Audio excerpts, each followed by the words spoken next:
But on Planet Reality, there is never enough time, even with smart use of AI, to actually take those conversations and create all the content that you'd love to create as a result. Yeah, I like that Planet Reality. Yeah, let's talk about what we can actually do. So, welcome to the Digital Accomplice podcast. Today we're joined by Erica Heald, head of Erica Heald Marketing Consulting. Welcome, Erica.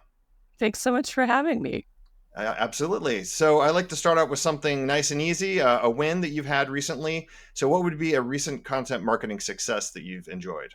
Well, this year we 100% took content chat to being exclusively on LinkedIn. We had been Twitter chat for over a decade, and we really, took it slow at first, but we moved the chat completely onto LinkedIn, and we do a live stream video version of the conversation every Monday.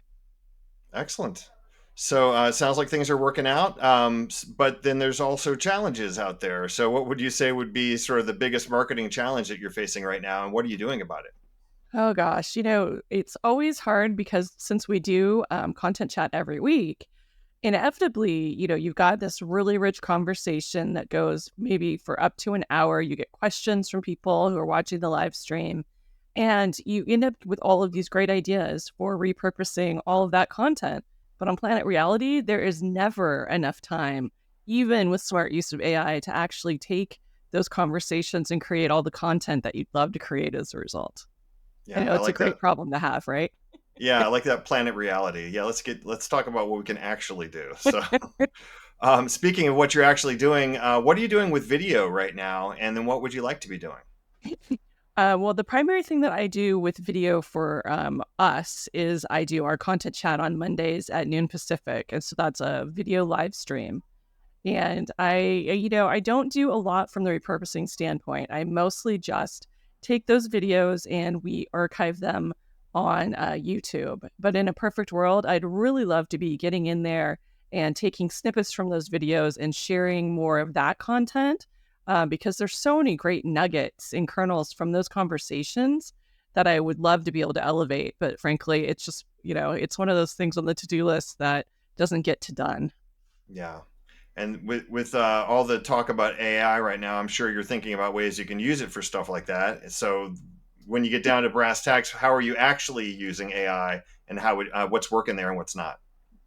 With a number of clients, I am using tools like Descript in order to be able to go in there and suggest ways to take the longer pieces of content or multiple interviews and piece them together. And I have to say, I really love using that tool because I have spent, my career looking at transcripts that were generated by humans and, parsing them manually with like having to write down all of the cuts for an editor have to go and make. And it's just amazing to be able to do, if nothing else, a really rough cut of here's what I want, and to be able to hand that over to a video editor versus having to do everything just from a text, version of things and hope that they understand what you would like them to do. Yeah, yeah, definitely. And when it comes to repurposing this content that you're cranking out, what's Mhm. working for you on the repurposing front, and what's not? What works really well is that we do a recap where we pull out all of the good quotable moments. And I have a tendency to take those quotes and then use them in other kinds of content that we create later on the same topic.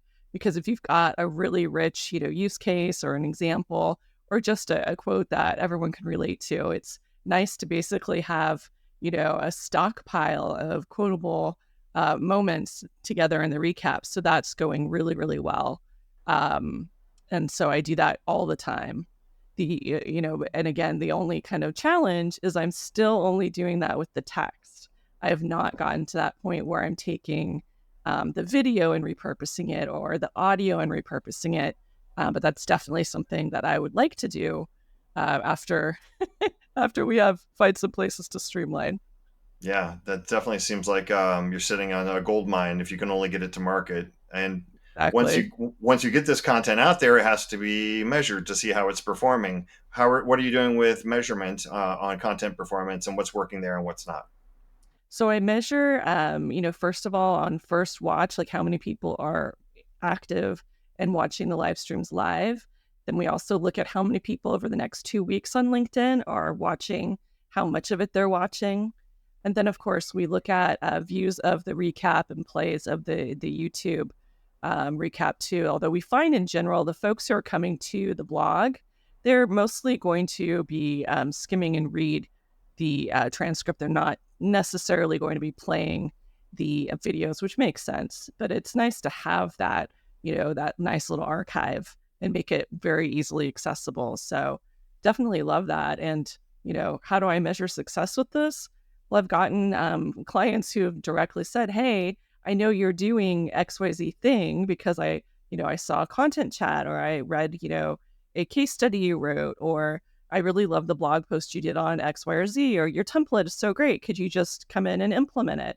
So what's great is, since we are a small consultancy, we're able to, have one person who's the gatekeeper of those conversations who can find out, how did you hear about us? And it's 100% always because of our content marketing. Yeah, dollars in the bank are the best metric as far as I'm concerned. So, Same. so if you could condense all these things that we talked about into sort of one golden nugget takeaway for the audience, something that they can put into practice or get inspired by, what would be sort of like your biggest marketing advice for content marketers today? Let's say it's figure out what the kind of content is that you love. What's the thing that you love doing? And then figure out how you can play to your strengths. My background is journalism. I love having conversations with people. I love doing one on one interviews where we go really deep on things. So for me, turning content chat, which had been that collective group kind of conversation chat on Twitter, into a one on one interview with the subject matter expert on LinkedIn, while it was a huge change, it actually made it easier. Because as an introvert, it's a lot easier for me to have a one on one conversation than it is for me to try to juggle having, 25 different people coming at me with Yeah, ideas. yeah. So play to your strengths. Find your lane and execute. That sounds good. That's right. All right. Well, thanks for sharing all your sage wisdom and joining us today. Wish you the best on your content marketing journey.